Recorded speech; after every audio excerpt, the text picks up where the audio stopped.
The lights are on, the curtain's up. This is Steps to the Stage. Hello and welcome to Steps to the Stage, the 7th Street Theater podcast where we talk to the community theater professionals you know and love. Today, on a very spooky episode of the show, we have our friends Allison and Marlee directing Carrie. Hey. Welcome back, both of you. Good to be Hello. Of back. course, it's great to have you back. It always is. Would you mind, both of you, sort of talking about, for those of you who don't know what the show is, would you mind talking about sort of the basic sort of structure of the plot of Carrie and sort of what drew you to the show, each of you? Sure. Of course. I mean, obviously, I think most people think of the Brian De Palma film from, I don't know the year, late 70s. So, you know, we have, and also the Stephen King novel that has been adapted into a musical. There's so much to delve into that. But anyway, basic plot, basically, girl, Carrie White, we're in Maine. She's got trauma, she's a little weird. High school students, you know them, big bullies. Big bullies, big crazy bullies. Yeah. Big bullies. And basically, everybody, if you're mean, your town burns down and you all die. Yep, and then you go home and you see your mom there who is also not great. Yes. And then you're like, hey, we're also gonna die. Mm-hmm. So basically, don't pour blood on people. Mm-hmm. Don't be mean. Don't go to prom. Don't go to Don't prom. go to Don't go to prom. prom. Don't go to prom. We didn't go to prom, and look at us. Don't go to your senior prom. Because if you don't go to prom, then you'll be the one that Survive. lives and like, got survives away. to tell the tale. Exactly. Fine. So basically, was that a basic plot structure? No. No. It was a little, girl, loosey-goosey, but girl weird. Girl goes school. School not like weird. girl. Yeah, Pig as well. blood. They blood, make pig trick. Blood. They make trick pig blood. Mm-hmm. Girl says, kill everyone. Yeah, girl says, "Ugh." Then girl outside go, oh no, and follow her home, and then see kill mom. And if now you- mom dead, if girl you don't dead. know, if that's a spoiler for you, I don't know what to say. Yeah, I mean, hello. You're not seeing, do you not know? If you're uncultured swine, there's nothing I can do about it. That's fine. I get it. Because of the Oh, got him, pig's blood. You're You're not uncultured swine if you haven't seen it. Just go see it. Let's just go see it. It's a great show. Yeah, it is. Fantastic. The musical's a little bit different. Yeah, too. I was about to ask about that. So, Yeah. of course, this is based on a book. Yeah. More originally, but of course, there is, you said, the movie by Brian De Palma. Does this adaptation, just first of all, does it take more from the book or from the film? I would say more the book, but also like it was a musical in the 80s. It's Yeah. Broadway's biggest flop. It was on Yes. Broadway for 3 days. 3 days. And so this version that we're doing is also the revival of like that restructured. musical. Okay. 2012. And it's Oh. based in the early 2000s, but we changed it to be in the 70s to okay. suit the book. Yeah. Interesting. Okay. Yeah. Would you mind delving a little bit more into some of the differences Sure. between the book and this version? Also, just more, it's more like the book in that Sue is more centered as like the storyteller. Okay. And that also changed from the 2012 production. So now she's kind of our narrator almost. Sort of or audience like, surrogate more. yes, Yeah, exactly. okay. Like our guiding light through everything. Yeah. So that's the biggest like Okay. thing from that. So we kind of get a flat, we're going like back and forth in time a little bit. Okay, that's kind of fun. And not like super specifically, we're not getting, technically the whole show is like a flashback. Yeah. So yeah, It's sort so of like that's more like the book. Yeah. Yeah, it's like she's in the interrogation Yeah, like police room. interview style, Yes, right? and it's supposed to be like we don't ever really see the interrogators. Okay. We only see Sue in that room, and Okay. then we go back into her memories, Cool. and we're in her version of the story. Oh, I like that. Yeah. Okay. Yeah. So it's quite complicated because Yeah. you've got Sue's version of the story, but then you're telling the story of another girl. Mm-hmm. So it's like the actors kind of have to think about like, okay, yeah, I'm portraying my character, but I'm also portraying a memory Yeah, it's of an someone unreliable else. narrator. Yeah, in ways, yeah, because you're not really sure, like, what really happened to Sue, but she's doing her best. Because also it's clear she's been in this interrogation room for a minute. And as the sole survivor, they're kind of like, hey, Yeah. over 30 people just died, and we're a little confused how you got out of that. Yeah, with narrow eyes. We'll go, Yeah, so she has that pressure. And then, of course, like, it's also this tale of, like, oh, I realized what my part in all of this Yeah. was, right? So she's really recounting where she messed up. And that's kind of the big plot of it all. That's the message of it, I Yeah, guess. I really like that. Yeah. Yeah. If we want to talk about sort of Carrie's version of the story Sure. a little bit and sort of talk about like her trauma in a way and sort of how that informs her actions and sort of how that sort of creates the events that we see towards the end of the show. Yeah, Yeah, for sure. yeah. Obviously, got a big old heaping of religious trauma. Yes, I have lines and lines of notes about this. Yeah. Yeah, but it's kind of just used as like a vessel of like parent-child dynamic. So it's just kind of it's a really convenient like symbolism for like how there's like a weird with like parents and children about like also like God and you know, human in there. So it's a nice like beautiful little symbolism and like it's something that Margaret White, Carrie's mom, kind of attaches onto from her trauma. So Yes. it's like It's generational. we're going through like Absolutely. generational trauma, cycles of abuse, and Also, you're really getting the female perspective of both of sexual trauma and religious trauma. The not so many, especially back then when you think about it, of like how many women for so long in history don't know about their own bodies and aren't told about things until much later in life, which is really what starts this whole thing of Carrie not knowing what a period is and not knowing that that's going to happen to her, but Margaret hiding that from her because of her own traumas of being sexually abused and being like thinking that that's a punishment from God, and so not telling her daughter about it to in sense protect her, but in reality it didn't protect her she's from just harming her anything. even further. Exactly, and now she's also a pretty late bloomer, so like now in high school that's girls are already ready to, you know, to talk about those things, and so her not even knowing what that is really kind of, it's like the traumas are all interlinked, you know, like everything's crossed over. And in the religious part of it all, like even the bullying, like all these things are pretty heavy and pretty deep, but at the same time, like we're touching on things that a lot of people can relate to, right? And I think the bullying too, like she's a little quirky, she's a little weird, she's different. And instead of back then people kind of bringing those people in and being like, it's cool, we embrace that, people definitely completely and totally ostracize you. Like, you do not belong here at all. And that's a different, because then the only place you do belong is the abusive home. So now she's confused because, oh, I can't be at school, but the only place that loves me is the place that hurts me. So it's really, like, she's messed up, you know? yeah, and then we get a funneled things about power and like, you know, who has power, like the parent or a child, and what happens when your child has legit powers. Yeah, legitimate magical powers. What do you do with that? So that's a fun little thing to go in there. Yeah. It's like, and we don't know how she got these powers. Exactly. Too. And it's interesting, and it's just fun to be like the what ifs and things made bigger to mean different things. So we're able to see, like, obviously this is an extreme reaction to Yes. abuse and bullying, but it's like the horror always does it. It's based in truth with like a dose of extremism, so we're able to see it better, the audience. Yeah. So it's so cool to have it based in like religion and power and like, destruction. Yeah. There's a lot of like cool tropes and stuff in this too that like lean into those.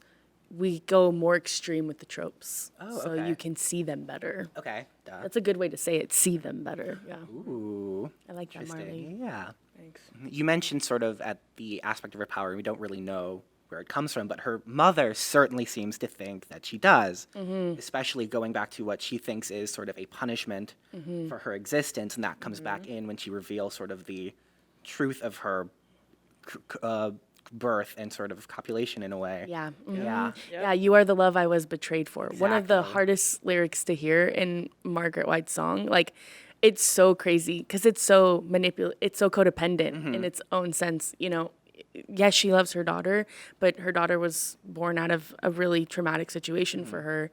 And in order to save Margaret, to save herself from that trauma, she turned to God because that's where she can find purity. And so when she thinks God is punishing through Carrie, it's like, oh, you're the curse. You've always been the curse of blood now. You're the curse. So there's this yeah, it's like she definitely believes like, oh, my daughter is a witch and now I need to get rid of her, which is where we get to the end where it's like, I got to sacrifice her because it's the only way I'm going to save both of us. And it's really interesting. Yeah. It's very deep, Yeah. hidden under this like musical tone. And then you're like, whoa. You like actually listen to the lyrics, you're like, oh my god. Yeah. And it's crazy. It's crazy. It gets crazy up in there. And the vibe of the show is all over the place on purpose. Like we cover tons of genres of music. We cover tons of different types of characters and traumas and issues and people. And then you throw it all together and it's just about this girl who is people are being mean. Like, Who's you know. pushed to a breaking point for Yeah. no reason. Exactly. And it's so complicated because it's so simple. That's why it's complicated. 'Cause you're looking at it going, well, we could just stop that.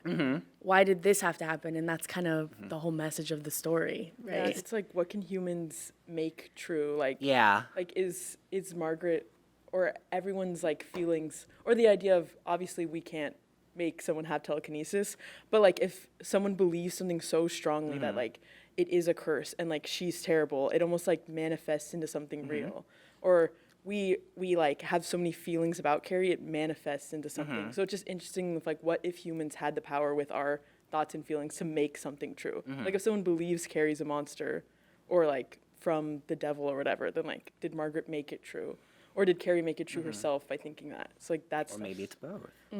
Oh, exactly. Oh, Yeah, exactly. exactly. Sort of that, you want me to be the bad guy. Yeah, and it's Fine, just, I'll be the bad guy. And was she ever really scary or was she just different? And Exactly. then now you've made her the monster that she is. And you Your know, own that's actions. the teenager of it all, of like, because we've all we've all been teenagers. We were either on the outside or we were on the inside. Especially like me, I grew up a little bit older than all of you. The early 2000s were wild, and so it's kind of crazy because the year I graduated the show is the year the revival graduated high school is the year the revival set in. So there's like things when I watch that I'm like, like it feels so real. But like, yeah, the high school of it all, the like, there really is hierarchies in American high schools. Oh, yes. You know, and like, it's just a crazy dynamic that you have to shift through. And like, it's even harder to portray it on stage because it has to be so dramatic for it to land. And then when you watch it, you're like, but it feels real. Like popular girls ostracizing someone, but also there's always that one nice popular girl that will talk to you in English class. And you're like, why don't you talk to me at lunch? Or why don't you say hi to me in the halls? And it's like, that's kind of what Sue is giving in a sense of like, she's starting to realize like, oh, I'm actually not this person I'm portraying myself to be. And she's kind of the example of the changing, but then it's too late Yeah, at that she doesn't go all the point. way. It's too late. So yeah. That is the one thing that I think kind of shocked me the first time I watched the movie and sort of engaged with the story, was that Sue and Tommy were actually trying to do something nice. And yet, Carrie has every right to be apprehensive about this. Absolutely. Absolutely. Absolutely. And I think Tommy too is such an interesting character. You know, he really is the sweetheart of the show. as we say, the Troy Bolton blueprint. Yeah, he is. Troy Bolton. It's like if Tommy Ross and Danny Zuko had a baby, I you play have sports Troy and write Bolton. poems. Yeah.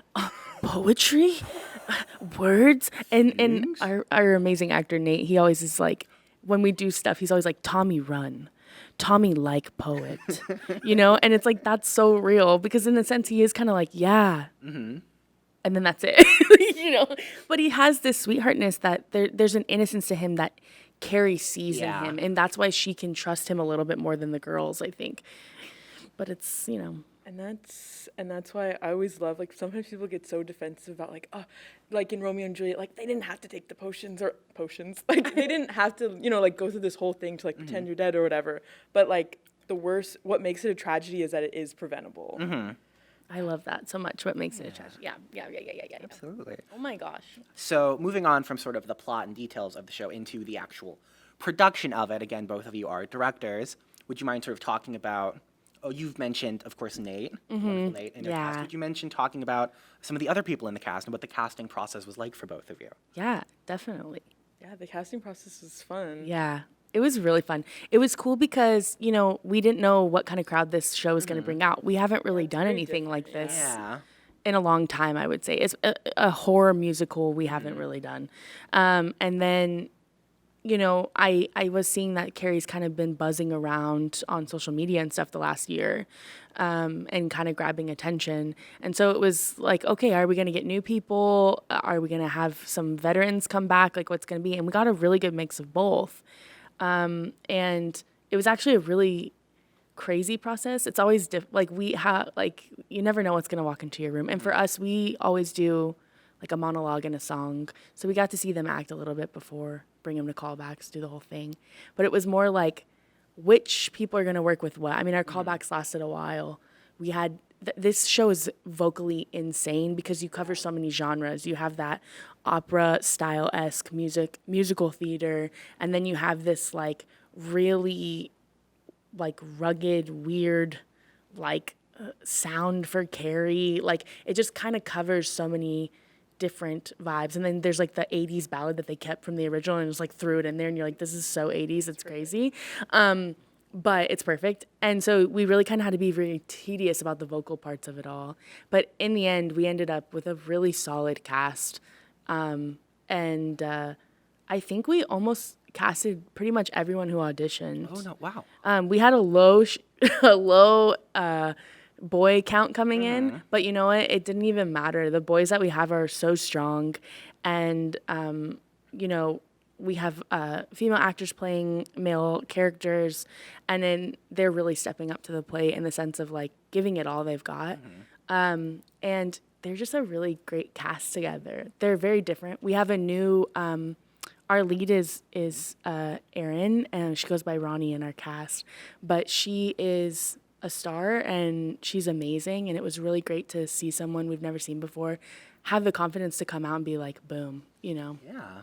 So we love them. we do really love them. And then like some people have come in later, and our very own Joey Rice is in the show. What? Closing weekend, he stepped in for us for a role, and so Joey will be playing George, which is a really fun little character. Yes, George. And so it's been exciting to see them come together as a group. Absolutely. You mentioned that this show feels very musically challenging. Who's your musical director? So Luke Shaman, who, if you remember, have listened before to the show, last year we directed Percy Jackson, and Luke played Percy. And he wanted to challenge himself musically because he's going to school for music and things like that. And he was just looking for a role where he could really challenge himself in something. And so he asked us if he could musically direct, and we put our trust in him, and he's been doing pretty good. Yeah. And then we're choreographing it, both of us. Yes, okay. Let's talk about choreography and movement in this show. Yeah. Crazy. First of all, I love horror and all that stuff, and I think we don't get to see it a lot on the theater stage, and we don't get to see. I mean, I think we say it a lot. Like, we're really into acting and movement that's not beautiful. Like, there's a time and place for it, but like humans aren't beautiful sometimes. Yes. So it's like the combination of like there's a lot of like classic musical theater songs that need like musical theater dancing, and then like where we can bring movement that like with their bodies that's like weird and out of being a human, and like bringing the horror genre. So it's like a fun, weird mix of things. There's some really fun choreography that we've like based on like images of art, and based on, it's really like we're trying to be outside. They're not just high school students, but they're also like embodiments of different things going on in the show. It's definitely, I'm like, we always talk about with the cast, like it's a little bit of a challenge because you kind of as a dancer have to get out of the like tropiness of being pretty. Like we said, we always say this, like we like ugly to live on stage. Like ugly should be the center of attention there. And like with Carrie, sometimes they're representing her powers. Sometimes they're representing the relationship dynamics that are taking place. That's one of my favorite dances we have of like, there's a Sue and Tommy having a moment and Chris and Billy having a moment, and they're both trying to manipulate their other partner and how they go about that, because Chris doesn't do it the same way Sue does. And so the ensemble is representing that. And it's a really cool like, not that we're force feeding the plot to the audience, but that the ensemble gets to really dive into the emotions of things. Yeah, more strongly people's bodies doing the storytelling as well as like the lines and like everything going on. Yeah, and Carrie moves pretty quickly, so the more storytelling we can do, the better. Okay, this is very exciting. I'm getting very so I love cool. it. Yeah. Would you mind talking about the set design for the show? Sure. Sure thing. I'm also the set designer for the show. Oh my gosh. Oh, So that's wow. fun. You both wear so many hats in this. I had no idea. Yeah. Exactly, yeah. So this one's kind of fun because I always like to do things that aren't necessarily like realism, like this is a high school. So we're kind of taking things from all the different productions that have gone around and all the different ideations of Carrie. So it's kind of, we see a space that could be like after everything's been burnt down and destroyed and maybe like in the middle.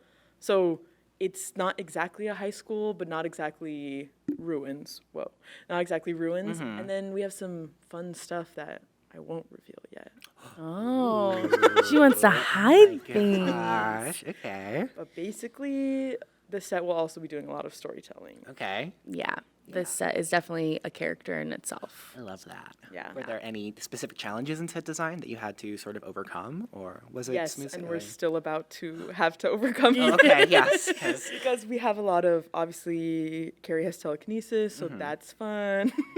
Obviously, we have the thing that happens at prom that nobody knows about. Super That we big have to figure it secret. out. Yeah. Super big secret. So it's more like engineering problems, Okay. mechanics problems that we Yes. And like haven't logistics. we haven't Yeah. faced yet. That like it's going to be a lot of trial and error, but I'm excited to figure them out. And we have Yeah. a lot of we have a lot of people involved in all the different like theater departments. So we have like an art team, a set team, a construction team, a makeup team, a costume team. So we have like a huge group ready to like Yeah, I think our battle student it out with design us. team overall is like 13 people split Wow. up. Just because like also costume wise, like we've got a lot of blood going on, so Yes. we have to have people who are gonna be able to take care of that kind of stuff. And then with hair and makeup, you know, there's not like a heavy all amount of makeup involved. because It's we're very doing all 70s, but it's very everyone is gonna be hands on Okay. every show. Yeah. Like it's not just like come and do your job and then head out. Like this show is have to stick actively around. going to need them to stick around and Okay. be doing their work. Yeah. Yeah. And who are your costume and makeup designers for posterity's sake? Yeah. Sure. For our costume designer is Debbie Horner, which we love, and she's Yeah. really eating it up. And as dare I say, I'm a little too much of an iron fist with historical accuracy. So Especially the 70s, her baby girl I need someone I can trust, and she's just been nailing it. Like Yeah. it's we are so like our costume rack is sitting in the hallway and every time I walk by it I'm like, "Oh my god, it looks so good." Have to check that out. yes, please. And then our MUA and hairstylist is Melissa Hogan-Rad. Yes. And then she has her student team as well that'll be working with them. Fantastic. So, And also, I just want to mention that Luke Hogan-Rad is our AD. Oh, yes. Our assistant director, and, Yes. and he's been doing a really... So it's us and the Lukes. That's right. Yeah, our baby boys. yeah. So, special effects, you mentioned sort of representing certain things Yeah. with the ensemble and with sort of the movement of the body. Are there things that are represented in other ways? Yeah, we definitely have the whole telekinesis power happening. Also, like using the set pieces to kind of shift into different spaces, obviously, but also like not just like literally, oh, we're in a home, but like, you know, there's the whole getting locked in the closet thing, but we're not like creating a closet on stage, you The know, like, feeling more than right, anything else. exactly. Yeah, we kind of have to work with things with like we don't have a large stage where like we're gonna be able to create 2 layers where someone can like walk up and Yeah. put the bucket of blood at the top of the gym. So like we kind of have to create with lights. There's gonna be a lot of stuff that's going on. Yep. Lights is gonna really be a big part of the storytelling as well. So it's gonna be a lot of tricking the audience. We're also really close. Our audiences literally could touch our actors if they're sitting in the front row. So we have had to do a lot of things where it's like we're kind of tricking their brain and also being really real about like you know what's coming and you know what's happening. So just suspend your disbelief. Yeah. here. Okay. Yeah. Yeah. Yeah, I really like that. Thanks. Yeah. Would you mind talking about the rehearsal process for this show? Sure. Yeah, it's been fun. It's been, because I think our idea of like theater and stuff is not what a lot of people are used to. And a lot of people, I don't know, guys, come from where like theater is something that's so stressful for people. Like they love it so much, but like you put yourself through abuse because you love it so much. And we're like, what if we had Didn't fun? do that. What if we had fun? And some people are like, I can't do it. don't And you trust can it. kind of see them like Yeah. having to force themselves to enjoy the process rather than be like, I'll enjoy it when I do the work. And it's like, well, you're never really enjoyment going to is learn the to work. enjoy it then. yeah. So we're just kind of always being like, have fun. Because my thing is too, like, as someone who's Requested it now in her 30s, no, I love my 30s, but what the thing is, you get burnt out if that's your process. If you're constantly going to be coming at art like that, you will burn out. And so our goal is, yes, the show, we want to hold its integrity and we want it to be a good show. We very much love excellence, but we are not going to expose and abuse our people to get there. And so it's really like, honestly, we have fun when we come in. We do crazy warm-ups. They're weird. It's my favorite thing in the world. Yeah, like we did it with Percy too, and that was fun for us because that was our first show directing together. And so we had to learn our process too. And we like to do crazy things because it also gets us out of our head. And so, runways, like weird disco music, everyone just go dance like you're at a club. Like, and that's what our, it's not like everyone, 17,000 jumping jacks, get focused, get ready, take a minute. It's not like that. But we still appreciate those things. And so the first couple of weeks was, we are in our 4th week of rehearsals, and we just finished music, but that's a lot of music that we Yeah. got done in a Oh, really yeah. short amount of Yeah. time. Yeah, it's mostly music. But I like to kind of work that way. That's something that I really took from Kevin Gassio, actually, one Oh, of yeah. the directors here. But he always did the music first, which most shows do, but music first. That way you can have that solid and then go move into the movement of it all. And so it's been really nice because now we're in the choreography and the staging of things.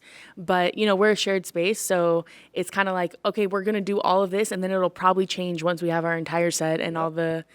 So it's just been great seeing these kids come to life and, tell a story, but tell it in a way that is fun for them Yeah. and us. We want to have a good time too. Yeah, absolutely. Yes. Yes. Yeah. Yeah, I really appreciate that, especially when you're working with kids and especially people in high school, as we've talked about, which can be freaking brutal. Yes. Absolutely. So yeah, I'm glad that you guys are creating such a healthy environment. Yeah, we always tell them, like, a lot of our kids are also doing multiple things. Oh, you yeah. know, they're Yeah. they're really good students. They are some of them are driving from the OC. Oh my God. So they take a 2-hour drive to get here. And we know that they're coming out of that 2-hour drive straight into rehearsal. And so it's really important for us that we're, one, making a great environment, but also being like, hey, you're a person. Tell us what you need. Tell us what you need as an actor. Tell us what you need here. And we'll do our best to achieve that. And then we all have, like, we started our rehearsals making a cast contract of like, these are the things we value as a Okay. group. These are the things we want to see. These are the things we want to do for each other and for ourselves. And then we are always committed to that throughout this whole process. And that's something that's always really important for us to do. And they've been upholding it pretty well. Yeah, that's a really smart idea, actually. I really like that. Yeah, it's like a classround contract. Yeah. Because it gives you the power. It's your show. It's Yeah. your journey. It's your process. So why wouldn't you have a voice in Absolutely. it? Yeah. Would you mind talking about some of the things on that contract? or- Sure. I mean, I think it's a lot of like how the cast is gonna treat each other, how notes are given, like requesting intimacy coordination. I think those are the kind of things that kind of Yeah, this came up at the beginning, and we were like, yes. It's funny because everyone's really like, I don't want to say anything, and all of a sudden they're like, wait, I have so many ideas. yeah, and they about had what so many. and you're like, see, See, you like to say things. Yeah, I think this show covers harsh topics, covers really important, deep things that to not have intimacy coordination would be a disservice. And so luckily, Marlee's pretty heavily trained in that, and I have some training too. And so that's a big part of what they were asking for, and I'm glad that they advocated for themselves of like, yeah, I don't want to be making out with someone I've never talked to.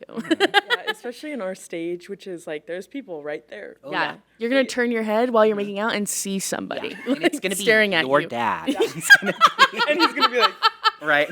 Oh, yeah, What on absolutely. It's like the girl that you're kissing, her grandpa. You know, so Well, yeah. thank you both so much for joining us here on the show today. Quick question, when does your show open, and where can people buy tickets for this awesome sounding show? of course, it opens October 25th, and I think pretty soon the tickets will be released. So you can Aw. Instagram, link in the bio, and on the website. Yep. Yeah, but if you go to our we're getting website, close. The Yeah. tickets being released. yeah, if you go to Watch our out. website, click that ticket that you see, like a picture of an image, and it'll take you to the tickets on See It Yourself. But yeah, I would definitely, especially because we have a run through Halloween, Yes. I would definitely get your tickets as soon as you can. We run through November 9th. Also, something cool, Special night. we have special nights every weekend. So every Friday of every weekend, we have a special night. So the opening night is a prom night. So after the show, we'll have prom and a gala here. That's right. And then Photos. Cool. the second Food. weekend is Halloween costumes because it's the day after Halloween. And then the third weekend is 70s night. So, yeah. Thank you both so much. Thank you. Hey. Thanks for listening to Steps to the Stage, and now it's time for the curtain call.